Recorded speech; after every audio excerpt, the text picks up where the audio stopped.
ओम शांति 28/5/2025 प्रातः मुरली बाप दादा मधुबन। मीठे बच्चे, वर्तमान ड्रामार चक्र शेष हेबाकु जाउछि। तुमको क्षीरखंड भले संपूर्ण निर्विकारी होई नुआ दुनिया को आसिबाकु हेबो। सेठारे समस्ते क्षीरखंड, एठारे समस्ते लुण पानी। आजिर प्रश्न, तुमे त्रिनेत्री संतान माने क्यों ज्ञान को जाने त्रिकालदर्शी हो जाउछ? तुमे त्रिनेत्री संतान माने क्यों ज्ञान को जाने त्रिकालदर्शी हो जाइछ? उत्तर, तुम मानंकु वर्तमान सारा विश्वर इतिहास भूगोलर ज्ञान मिलिछि। सत्य जुगरु नेई कलिजुगर शेष पर्यंत इतिहास भूगोल को तुमे माने जानिछ। तुमको ज्ञानर तृतीय नेत्र मिलिछि जे आत्मा गोटिए शरीर छाड़ी अन्य एक शरीर धारण करुछि। सब संस्कार आत्मारे ही रहुछि। वर्तमान बाबा कहउछन्ति, पिलामाने नाम रूपर आकर्षण ठारू दूरे रुह, निजकु अशरीरी आत्मा मने कर। गीत धीरज धर मनुआ। ओम शांति। कल्प कल्प पिलामानंकु कुहा जाइछि एवं पिलामाने जानिछन्ति। मन कहूछि जेते शीघ्र सत्ययुग आसिब सेते शीघ्र दुखरु मुक्ति मिली जिव। किंतु ड्रामा बहुत धीरे धीरे गति करुछि।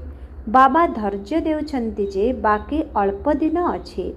बड़ बड़ विद्वान पंडित मानंक द्वारा मध्य बाणी सुनिबाकु मिलिब जे दुनिया बदली जिव। पोपंक भଳି बड़ बड़ विद्वान लोक मध्य कहउछन्ति जे दुनिया बदलिबार अछि। अच्छा, पुणी शांति किपरि हेबो? एही समयरे सबु लुण पाणी अर्थात मतभेदरे अछन्ति। एबे आमे क्षीरखंड अर्थात एक मत हेउछे। सेपटरे अर्थात विदेशरे दिनकु दिन लुण पाणी अर्थात नकारात्मक होई चालिछन्ति। परस्पर मध्यरे लड़े झगड़ा करी विनाश को प्राप्त करिवे, सेथिपाई प्रस्तुति चालिछि। एही ड्रामार चक्र एबे पूर्ण हेउछि। पुराणा दुनिया शेष हेउछि, नुआ दुनियार स्थापना हेउछि। नुआ दुनियारू पुराणा, पुराणारू नुआ दुनिया पुणी हेबो। एहाकु दुनियार चक्र कुहा जाइछि, जाहार पुणी पुनरावृत्ति हेउछि। एपरि नुहे, लक्ष लक्ष वर्ष परे पुराणा दुनिया नुआ हेबो। तुमे पिलामाने भल भावरे जानि जाइछ। भक्ति संपूर्ण अलगा अटे। भक्तिर संजोग रावण साथिरे रहिछि, ज्ञानर संजोग रामंक साथिरे अछि। एही कथा तुमे एबे बुझी पारिछ। एबे बाबांको डाकुछन्ति मध्य, हे पतित पावन आस, आसी नुआ दुनिया स्थापन कर। नुआ दुनिया रे निश्चित रूपे सुख मिली थाए। एबे सबु पिलामाने जानिगलेଣି जे एबे आमे घर को जिबा। एही नाटक शेष हेबाकु जाउछि। आमे पुनर्बार सत्ययुग को जिबा, पुणे 84 जन्मर चक्ररे आसिबा। स्व बा निजे आत्मा को सृष्टि चक्रर दर्शन होई थाए, अर्थात आत्मा को ज्ञानर तृतीय नेत्र मिले थाए। तेणु ताकु त्रिनेत्री कुहा जाए। एबे तुमे माने त्रिनेत्री अट एवं आउ सबु मनुष्यंकर केवल एही स्थूल चक्षु अछि। ज्ञानर नेत्र काहार नाही। त्रिनेत्री हेले तेबे जाई त्रिकालदर्शी होई पारिबो। काहेकि ना आत्मा को ज्ञान मिलिथाए। आत्मा ही गोटिए शरीर छाड़ी आउ गोटिए शरीर नेई थाए। संस्कार आत्मारे रही थाए। आत्मा अविनाशी अटे। एबे बाबा कहउछन्ति, नाम रूप ठारू दूरे रुह, निजकु अशरीरी आत्मा भाव, देह भाव नाही। एहा मध्य जानुछ जे आमे अधा कल्परु परमात्मा को मने पकाई आसीछे। एठी जेतेबेले बेसी दुख होई थाए, सेतेबेले बेसी मने पकाई थांती। एबे केते दुख, पूर्वे एते दुख नथिला।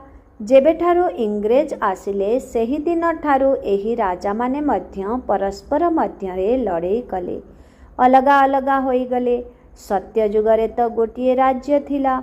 एबे सत्ययुग ठारू कलिजुगर शेष पर्यंत इतिहास भूगोल बुझुछे। सत्ययुग त्रेतयारे एक राज्य थिला। एपरी गोटिए राजधानी अन्य कौनसी धर्मर होई न थाए। ख्रीष्टियान मानंक मध्यरे देख भाग भाग होई जाइछंती। सत्ययुगरे त समग्र विश्व जनक हातरे रही थाए। ताहा केवल सत्ययुग त्रेतयारे ही होई थाए। एही बेहदर इतिहास भूगोल एबे तुम बुद्धिरे अछि। आउ कौनसी सत्संगरे इतिहास भूगोल कथा शुणी जाई न थाए। सेठी त रामायण महाभारत आदि शुणी थांती। एठारे से कथा शुणा जाऊ नाही। से एठारे विश्वर इतिहास भूगोल विषय रे ज्ञान दिया जाउछि। तुमर बुद्धिरे अछि जे उच्चरु उच्च आमर बाबा अटंती। बाबांको अंतररु धन्यवाद जे आमको संपूर्ण ज्ञान शुणाइले। गोटिए हेला आत्मा मानंकर वृक्ष, अन्यटी हेला मनुष्य मानंकर वृक्ष। मनुष्य मानंक वृक्षर उपरे किए अछंती? ग्रेट ग्रेट ग्रांडफादर ब्रह्मांको ही कहिबे। एहा जानी थांती जे ब्रह्मा मुख्य अटंती, किंतु तांकर इतिहास भूगोल को अर्थात जीवन कहानी को केही जानी नहांती। एबे तुम बुद्धिरे अछि उच्चरु उच्च पिता परमधाम निवासी। पुणी सूक्ष्मवतनर कथा मध्य तुमको जଣା अछि। मनुष्य ही फरिश्ता होई थांती, एणु सूक्ष्मवतन दर्शा जाइछि। तुमे आत्मा माने ही जाइथाओ। शरीर तो सूक्ष्मवतन को जीव नाही। आत्मा किपरि जाइथाए? जो माध्यमरे अनुभव करा जाए ताकू कुहा जाए तृतीय नेत्र, दिव्य दृष्टि अथवा ध्यान। तुमे ध्यान रे ब्रह्मा विष्णु शंकरंकु देखिथाओ। मनुष्य देखाई थांती जे शंकरंकर आखि खोलिले विनाश होई थाए। एबे एथिरु केही बुझी पारिबे नाही। एबे तुमे जानुछ जे विनाश त ड्रामा अनुसारे ही हेबो। परस्पर मध्यरे लड़ाई करी विनाश होई जिवो। बाकी शंकर कौन करि थांती? ड्रामा अनुसारे एही नाम रखी देइछंती। तेणु बुझाइबाकू पड़ी थाए जे ब्रह्मा विष्णु शंकर तीन जण अटंती। स्थापना पाई ब्रह्मांको रखा जाइछि, पालना पाई विष्णुंको, विनाश पाई शंकरंको रखी दिया जाइछि। वास्तवरे एहा पूर्व प्रस्तुत अनादि ड्रामा अटे। शंकरंकर पाठ किछि भी नाही। ब्रह्मा एवं विष्णुंकर पाठ तो सारा कल्परे अछि। ब्रह्मारु विष्णु, विष्णुरु ब्रह्मा हेउछन्ति। ब्रह्मांकर 84 जन्म पूर्ण हेउछि त विष्णुंकर मध्य पूर्ण होइछि। शंकरंकर त जन्म मरण ठारू भिन्न अटंती। एणु शिव शंकरंकु मिसाई देइछन्ति। बाबा कहउछन्ति शंकर त जन्म मरण ठारू भिन्न अटंती। एणु शिव ओ शंकरंकु मिसाई देइछन्ति। वास्तवरे शिव बाबांकर त बहुत पाठ रहिछि। से आत्मा मानंकु पाठ पढ़ाई थांते। भगवानंकु कुहा जाउछि ज्ञानर सागर। ज्ञान जदि से प्रेरणारे कार्य करि थांते तेबे सृष्टि चक्रर ज्ञान किपरि देई थांते? तेणु बाबा कहउछन्ति पिलामाने प्रेरणार तो कौनसी कथा नाही। बाबांको तो आसीबाकू पड़ी थाए। बाबा कहउछन्ति पिलामाने मो पाखरे सृष्टि चक्रर ज्ञान रहिछि। मोते एही पाठ मिलिछि। एणु मोते ही ज्ञानर सागर नॉलेजफुल कही थांते। नॉलेज अर्थात ज्ञान काहाकू कुहा जाए ताहा तो जेबे मिलिबो तेबे जଣା पड़िबो। जदि ज्ञान मिली नाही तेबे अर्थ किपरि जଣା पड़िबो? आगे तुमे मध्य कहूथिल ईश्वर प्रेरणा देई थांते। से सबु किछि जानुछन्ति। आमे जेउ पाप करूछु ईश्वर देखुछन्ति। बाबा कहउछन्ति एही धंदा मु करि न थाए।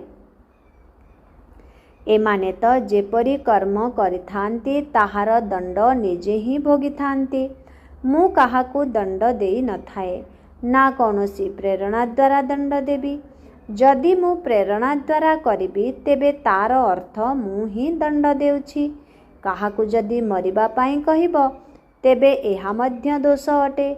କହିଲା ବାଲାର ମଧ୍ୟ ଦୋଷ ହେବ। ଯଦି ଶଙ୍କର ପ୍ରେରଣା ଦେବେ ତେବେ ସେ ମଧ୍ୟ ଦୋଷୀ ହେବେ। ବାବା କହୁଛନ୍ତି, ମୁଁ ତ ତୁମ ପିଲାମାନଙ୍କୁ ସୁଖ ଦେଉଛି, ତୁମେ ମୋର ମହିମା କରିଥାଅ। ବାବା ଆସି ଦୁଃଖ ହରଣ କର। ମୁଁ କ'ଣ ଦୁଃଖ ଦେଉଛି? ତୁମେ ପିଲାମାନେ ବାବାଙ୍କ ସମ୍ମୁଖରେ ବସିଛ, ତେଣୁ କେତେ ଖୁସି ହେବା ଦରକାର। ଏଠାରେ ପ୍ରତ୍ୟକ୍ଷତାର ଆଭାସ ଆସିଥାଏ। ବାବା ଆମକୁ ପଢ଼ାଉଛନ୍ତି। ଏହାକୁ ମେଳା କୁହାଯାଉଛି। ସେବା ସ୍ଥାନକୁ ତୁମେ ଯାଉଛ, ସେଠାରେ କୌଣସି ଆତ୍ମା ପରମାତ୍ମାଙ୍କର ମିଳନ ହେଉଛି ବୋଲି କହିପାରିବ ନାହିଁ। ଆତ୍ମା ପରମାତ୍ମାଙ୍କର ମେଳା ଏଠାରେ ଅର୍ଥାତ୍ ମଧୁବନରେ ଲାଗିଥାଏ। ଏହା ମଧ୍ୟ ତୁମେ ଜାଣୁଛ ଯେ ଏବେ ମେଳା ଲାଗିଛି। ବାବା ପିଲାମାନଙ୍କ ଗହଣରେ ଆସିଛନ୍ତି। ଆତ୍ମାମାନେ ସବୁ ଏଠାରେ ଅଛନ୍ତି। ଆତ୍ମା ହିଁ ମନେ ପକାଉଛି ଯେ ବାବା ଆସିଛନ୍ତି। ଏହା ସବୁଠାରୁ ଶ୍ରେଷ୍ଠ ମେଳା ଅଟେ। ବାବା ଆସି ସବୁ ଆତ୍ମାମାନଙ୍କୁ ରାବଣ ରାଜ୍ୟରୁ ମୁକ୍ତ କରୁଛନ୍ତି। ଏହି ମିଳନ ମେଳା କେତେ ସୁଖଦାୟୀ, ଯାହାଦ୍ୱାରା ମନୁଷ୍ୟ ପାରସ ବୁଦ୍ଧି ହୋଇଥାନ୍ତି। ସେ ମେଳାମାନଙ୍କରେ ତ ମନୁଷ୍ୟ ମଇଳା ହୋଇଯାଇଥାନ୍ତି, ପଇସା ବର୍ବାଦ କରିଥାନ୍ତି, କିନ୍ତୁ କିଛି ମିଳିନଥାଏ। ତାକୁ ମାୟାବୀ ଆସୁରୀ ମେଳା କୁହାଯିବ। ଏହା ହେଉଛି ଈଶ୍ୱରୀୟ ମେଳା। ରାତି ଦିନର ପାର୍ଥକ୍ୟ ରହିଛି। ତୁମେ ମଧ୍ୟ ଆସୁରୀ ମେଳାରେ ଥିଲ, ବର୍ତ୍ତମାନ ଅଛ ଈଶ୍ୱରୀୟ ମେଳାରେ। ତୁମେ ହିଁ ଜାଣୁଛ ବାବା ଆସିଛନ୍ତି। ଯଦି ସମସ୍ତେ ଜାଣିଯିବେ ତେବେ ଜଣା ନାହିଁ କେତେ ଭିଡ଼ ହୋଇଯିବ। ଏତେ ଘର ରହିବା ପାଇଁ କେଉଁଠୁ ଆଣିବି? ଶେଷ ସମୟରେ ଗାୟନ କରିଥାନ୍ତି ନା, ହେ ପ୍ରଭୁ ତୁମରି ଲୀଳା। କେଉଁ ଲୀଳା? ସୃଷ୍ଟି ପରିବର୍ତ୍ତନର ଲୀଳା। ଏହା ସବୁଠାରୁ ବଡ଼ ଲୀଳା ଅଟେ। ପୁରୁଣା ଦୁନିଆ ଶେଷ ହେବା ପୂର୍ବରୁ ନୂଆ ଦୁନିଆର ସ୍ଥାପନା ହୋଇଥାଏ। ଏଣୁ ସବୁବେଳେ ଯାହାକୁ ବି ବୁଝାଅ, ପ୍ରଥମେ ସ୍ଥାପନା, ଫେର ବିନାଶ, ପୁଣି ପାଳନା, ଏହି କ୍ରମରେ କହିବାକୁ ହେବ। ଯେବେ ସ୍ଥାପନା ଶେଷ ହୋଇଯିବ ତେବେ ପୁଣି ବିନାଶ ଆରମ୍ଭ ହୋଇଯିବ, ପୁଣି ପାଳନା ହେବ। ତେଣୁ ତୁମ ପିଲାମାନଙ୍କୁ ଏହି ଖୁସି ରହୁଛି ଯେ ଆମେ ସ୍ୱଦର୍ଶନ ଚକ୍ରଧାରୀ ବ୍ରାହ୍ମଣ ଅଟୁ। ପୁଣି ଆମେ ଚକ୍ରବର୍ତ୍ତୀ ରାଜା ହେଉଛୁ, ଏହା କାହାକୁ ଜଣା ନାହିଁ। ଏହି ଦେବତାମାନଙ୍କର ରାଜ୍ୟ କେଉଁଆଡ଼େ ଗଲା? ଚିହ୍ନବର୍ଣ୍ଣ ହଜିଗଲାଣି। ଦେବତା ବଦଳରେ ନିଜକୁ ହିନ୍ଦୁ କହିଦେଉଛନ୍ତି। ଯେଉଁମାନେ ହିନ୍ଦୁସ୍ତାନରେ ରହୁଛନ୍ତି ସେମାନଙ୍କୁ ହିନ୍ଦୁ କହୁଛନ୍ତି। ଲକ୍ଷ୍ମୀ ନାରାୟଣଙ୍କୁ ତ ଏପରି କେବେ କହିବେ ନାହିଁ, ତାଙ୍କୁ ତ ଦେବତା କୁହାଯାଏ। ଏବେ ଏହି ମେଳାକୁ ଡ୍ରାମାନୁସାରେ ତୁମେ ଆସିଛ। ଏହା ଡ୍ରାମାରେ ନିର୍ଦ୍ଧାରିତ ରହିଛି। ଧୀରେ ଧୀରେ ତୁମର ସଂଖ୍ୟା ବଢ଼ି ଚାଲିବ। ତୁମର ଯାହା କିଛି ପାଠ ଚାଲୁଛି ପୁଣି କଳ୍ପ ପରେ ଚାଲିବ।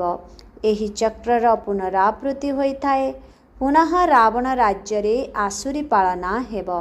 ତୁମେ ଏବେ ଈଶ୍ୱରୀୟ ସନ୍ତାନ ଅଟ, ପୁଣି ଦୈବୀ ସନ୍ତାନ ହେବ, ପୁଣି କ୍ଷତ୍ରିୟ ହେବ। ତୁମେ ଯେଉଁ ଅପବିତ୍ର ପ୍ରବୃତ୍ତି ମାର୍ଗୀ ହୋଇଯାଇଥିଲ, ଏବେ ପୁଣି ପବିତ୍ର ପ୍ରବୃତ୍ତି ମାର୍ଗୀ ହେଉଛ। ଏହି ଦୈବୀ ଗୁଣଧାରୀମାନେ ମଧ୍ୟ ମନୁଷ୍ୟ ଅଟନ୍ତି। ବାକି ସେମାନଙ୍କୁ ଏତେ ଭୁଜା ଆଦି ଦେଇଛନ୍ତି। ବିଷ୍ଣୁ କିଏ? ଏହା କେହି ମଧ୍ୟ କହିପାରିବେ ନାହିଁ। ମହାଲକ୍ଷ୍ମୀଙ୍କର ମଧ୍ୟ ପୂଜା କରନ୍ତି। ଜଗଦମ୍ବାଙ୍କ ଠାରୁ କେବେ ଧନ ମାଗିନଥାନ୍ତି। ଯଦି ଧନ ବେଶୀ ମିଳିଗଲା କହିବେ ଲକ୍ଷ୍ମୀଙ୍କର ପୂଜା କରିଥିଲୁ, ତେଣୁ ସେ ଭଣ୍ଡାର ଭରିଦେଲେ। ଏଠି ତ ତୁମେ ଜଗଦମ୍ବାଙ୍କ ଠାରୁ ସବୁକିଛି ପାଉଛ। ପରମ ପିତା ପରମାତ୍ମା ଶିବଙ୍କ ଦ୍ୱାରା ଦାତା ତ ସେ ହିଁ ଅଟନ୍ତି। ତୁମେ ପିଲାମାନେ ବାପଦାଦାଙ୍କ ଠାରୁ ମଧ୍ୟ ଭାଗ୍ୟବାନ ଅଟ। ଦେଖ ଜଗଦମ୍ବାଙ୍କର କେତେ ମେଳା ଲାଗୁଛି, ବ୍ରହ୍ମାଙ୍କର ଏତେ ନୁହେଁ। ବ୍ରହ୍ମାଙ୍କୁ ତ ଗୋଟିଏ ଜାଗାରେ ବସାଇ ଦେଇଛନ୍ତି। ଆଜମିରରେ ବଡ଼ ମନ୍ଦିର ରହିଛି। ଦେବୀମାନଙ୍କର ମନ୍ଦିର ବହୁତ ରହିଛି। କାହିଁକିନା ଏହି ସମୟରେ ତୁମର ବହୁତ ମହିମା ରହିଛି। ତୁମେ ଭାରତର ସେବା କରୁଛ, ପୂଜା ମଧ୍ୟ ତୁମର ବେଶୀ ହେଉଛି। ତୁମେ ଭାଗ୍ୟବାନ ଅଟ। ଜଗତମ୍ବାଙ୍କ ପାଇଁ ଏପରି କେବେ କହିବେ ନାହିଁ କି ସେ ସର୍ବବ୍ୟାପୀ ଅଟନ୍ତି। ତୁମର ମହିମା ହୋଇ ଚାଲିଛି। ବ୍ରହ୍ମା ବିଷ୍ଣୁ ଶଙ୍କରଙ୍କୁ ମଧ୍ୟ ସର୍ବବ୍ୟାପୀ କୁହନ୍ତି ନାହିଁ। ମୋତେ କହିଦେଇଥାନ୍ତି କୋଣ କୋଣରେ ଅଛନ୍ତି, କେତେ ଗ୍ଲାନି କରିଛନ୍ତି। ତୁମର ମୁଁ କେତେ ମହିମା ବୃଦ୍ଧି କରାଉଛି। ଭାରତ ମାତାଙ୍କର ଜୟ କହିଥାନ୍ତି ନା। ଭାରତ ମାତା ତ ତୁମେମାନେ ଅଟନା, ଧରଣୀ ମାତା ମା ନୁହେଁ। ଧରଣୀ ଆଦି ସବୁ ତମୋ ପ୍ରଧାନ ହୋଇଯାଇଛି। ସତ୍ୟ ଯୁଗରେ ସତୋ ପ୍ରଧାନ ହୋଇଥାଏ। ସେଥିପାଇଁ କହିଥାନ୍ତି ଦେବତାମାନଙ୍କର ପାଦ ପତିତ ଦୁନିଆରେ ପଡ଼ିନଥାଏ। ଯେବେ ସତୋ ପ୍ରଧାନ ଧରଣୀ ହୋଇଥାଏ ତେବେ ଆସିଥାନ୍ତି। ଏବେ ତୁମକୁ ସତୋ ପ୍ରଧାନ ହେବାକୁ ପଡ଼ିବ। ଶ୍ରୀମତ ଆଧାରରେ ପରିଚାଳିତ ହୋଇ ବାବାଙ୍କୁ ମନେ ପକାଇଲେ ଉଚ୍ଚ ପଦ ପାଇବ। ଏହି ଚିନ୍ତନ କରିବାକୁ ହେବ। ବାବାଙ୍କ ସ୍ମୃତି ଦ୍ୱାରା ବିକର୍ମ ବିନାଶ ହେବ। ଶ୍ରୀମତ ମିଳିଚାଲିଛି। ସତ୍ୟ ଯୁଗରେ ତ ତୁମର ଆତ୍ମା ପବିତ୍ର ଶୁଦ୍ଧ ସୁନା ସମାନ ହୋଇଯାଇଥାଏ। ତେବେ ଶରୀର ମଧ୍ୟ ପବିତ୍ର ସୁନା ଭଳି ମିଳିଥାଏ। ପୁଣି ସୁନାରେ ଖାଦ ପଡ଼ିଗଲେ ଗହଣା ମଧ୍ୟ ସେହିପରି ହୋଇଥାଏ। ଆତ୍ମା ମିଥ୍ୟା ତ ଶରୀର ମଧ୍ୟ ମିଥ୍ୟା ଅଟେ। ଖାଦ ପଡ଼ିବା ଦ୍ୱାରା ସୁନାର ମୂଲ୍ୟ ମଧ୍ୟ କମ୍ ହୋଇଯାଇଥାଏ। ତୁମର ମୂଲ୍ୟ ଏବେ କିଛି ବି ନୁହେଁ। ପୂର୍ବେ ତୁମେ ବିଶ୍ୱର ମାଲିକ 24 କ୍ୟାରେଟ୍ର ଥିଲ। ବର୍ତ୍ତମାନ 9 କ୍ୟାରେଟ୍ କହିବା। ଏହି ବାବା ପିଲାମାନଙ୍କ ସହିତ ନୃହରିଆନ କରୁଛନ୍ତି। ପିଲାମାନଙ୍କୁ ଉତ୍ସାହିତ କରାଉଛନ୍ତି। ଯାହା ତୁମେ ଶୁଣି ଶୁଣି ପରିବର୍ତ୍ତନ ହୋଇଯାଉଛ। ମନୁଷ୍ୟରୁ ଦେବତା ହୋଇଯାଉଛ। ସେଠି ହୀରା ଲୀଳାର ମହଲ ହେବ। ସ୍ୱର୍ଗରେ ପୁଣି କ'ଣ ନ ରହିବ? ସେଠିକାର ସୁବିରସ ଆଦି ତୁମେ ପାନ କରିଥାଅ। ସେଠାକାର ଫଳ ମଧ୍ୟ ବହୁତ ବଡ଼ ବଡ଼ ହୋଇଥାଏ। ଏଠି ତ ସେଭଳି ଫଳ ମିଳିପାରିବ ନାହିଁ। ସୂକ୍ଷ୍ମ ବତନରେ ତ କିଛି ନଥାଏ। ଏବେ ତୁମେ ସତକୁ ସତ ସତ୍ୟ ଯୁଗକୁ ଯାଉଛ। ଏହା ହେଉଛି ଆତ୍ମା ଏବଂ ପରମାତ୍ମାଙ୍କର ମେଳା। ଏହାଦ୍ୱାରା ତୁମେ ଉଜ୍ଜ୍ୱଳ ହେଉଛ। ତୁମେ ପିଲାମାନେ ଯେତେବେଳେ ଏଠାକୁ ଆସୁଛ ସେତେବେଳେ ମୁକ୍ତ ଅଟ। ଘର ଦ୍ୱାର ଧନ୍ଦା ଆଦିର କୌଣସି ଚିନ୍ତା ନଥାଏ। ତେଣୁ ଏଠି ତୁମକୁ ଯୋଗର ଯାତ୍ରାରେ ରହିବା ପାଇଁ ମୌକା ମିଳୁଛି। ସେଠି ତ ଘର ଦ୍ୱାର ଆଦି ମନେ ପଡ଼ୁଥିବ। ଏଠି ତ କିଛି ନାହିଁ। ରାତି 2ଟା ବେଳେ ଉଠିକରି ଏଠାରେ ବସିଯାଅ। ସେବା କେନ୍ଦ୍ରକୁ ତ ରାତିରେ ତୁମେ ଯାଇପାରିବ ନାହିଁ। ଏଠି ତ ସହଜ ଅଟେ। ଶିବ ବାବାଙ୍କର ସ୍ମୃତିରେ ଆସି ବସ। ଆଉ କେହି ମନେ ନ ପଡ଼ନ୍ତୁ।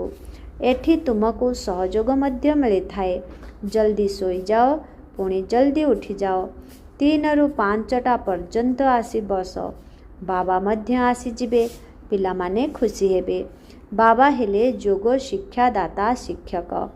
ଇଏ ବ୍ରହ୍ମା ମଧ୍ୟ ଛାତ୍ର ଅଟନ୍ତି। ଉଭୟ ବାବା ଏବଂ ଦାଦା ଆସିଯିବେ। ତୁମକୁ ଏଠାରେ ଯୋଗ କରିବା ଏବଂ ନିଜ ସ୍ଥାନରେ ଯୋଗ କରିବାର ଫରକ ମଧ୍ୟ ଜଣାପଡ଼ିବ। ଏଠି କିଛି ବି ମନେ ପଡ଼ିନଥାଏ। ଏଥିରେ ବହୁତ ଫାଇଦା ଅଛି। ବାବା ଉପଦେଶ ଦେଇଥାନ୍ତି ଯେ ଏଠାରେ ବହୁତ ଭଲ ଯୋଗ ହୋଇପାରିବ। ଏବେ ଦେଖିବା ପିଲାମାନେ ଉଠିପାରୁଛନ୍ତି କି ନାହିଁ। କେତେକଙ୍କର ସକାଳେ ଉଠିବାର ଅଭ୍ୟାସ ଅଛି। ତୁମର ସନ୍ନ୍ୟାସ ହେଉଛି 5 ବିକାରର ଏବଂ ବୈରାଗ୍ୟ ସମ୍ପୂର୍ଣ୍ଣ ପୁରୁଣା ଦୁନିଆରୁ। ଆଚ୍ଛା, ମିଠେ ମିଠେ ଶିଖିଲ ଦେ ସନ୍ତାନମାନଙ୍କ ପ୍ରତି ମାତ ପିତା ବାପ ଦାଦାଙ୍କର ମଧୁର ସ୍ନେହ ସମ୍ପନ୍ନ ଶୁଭେଚ୍ଛା ଏବଂ ସୁପ୍ରଭାତ। ଆତ୍ମିକ ପିତାଙ୍କର ଆତ୍ମିକ ସନ୍ତାନମାନଙ୍କୁ ନମସ୍ତେ। ଆତ୍ମିକ ସନ୍ତାନମାନଙ୍କର ଆତ୍ମିକ ପିତାଙ୍କୁ ଓମ୍ ଶାନ୍ତି। ନମସ୍ତେ ନମସ୍ତେ ନମସ୍ତେ ନମସ୍ତେ ନମସ୍ତେ। ଶୁକ୍ରିୟା ବାବା, ଶୁକ୍ରିୟା। ଓମ୍ ଶାନ୍ତି। ଧାରଣା ପାଇଁ ମୁଖ୍ୟ ସାର 1 ନମ୍ବର। ବର୍ତ୍ତମାନ ସୃଷ୍ଟି ପରିବର୍ତ୍ତନର ଲୀଳା ଚାଲିଛି। ସେଥିପାଇଁ ନିଜକୁ ପରିବର୍ତ୍ତନ କରିବାକୁ ହେବ। କ୍ଷୀରଖଣ୍ଡ ହୋଇ ରହିବାକୁ ହେବ। 2 ନମ୍ବର। ସକାଳୁ ସକାଳୁ ଉଠି ଏକମାତ୍ର ବାବାଙ୍କ ସ୍ମୃତିରେ ବସିବାକୁ ହେବ। ସେହି ସମୟରେ ଅନ୍ୟ କେହି ବି ମନେ ପଡ଼ିବା ଉଚିତ ନୁହେଁ। ପୁରୁଣା ଦୁନିଆରୁ ବେହଦର ବୈରାଗୀ ହୋଇ ପାଞ୍ଚ ବିକାର ଠାରୁ ସନ୍ନ୍ୟାସ କରିବାକୁ ହେବ। ଆଜିର ବରଦାନ।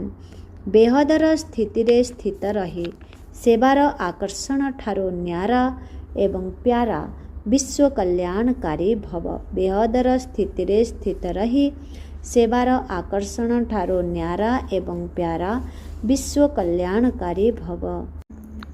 ବିଶ୍ୱ ସେବାଧାରୀ ଅର୍ଥାତ୍ ବେହଦର ସ୍ଥିତିରେ ସ୍ଥିତ ରହୁଥିବା ଆତ୍ମା। ଏହିଭଳି ସେବାଧାରୀ ସେବା କରୁଥିଲେ ମଧ୍ୟ ସବୁଥିରୁ ନିଆରା ଏବଂ ସର୍ବଦା ବାବାଙ୍କର ପ୍ୟାରା ଅର୍ଥାତ୍ ପ୍ରିୟ ହୋଇ ରହିଥାନ୍ତି।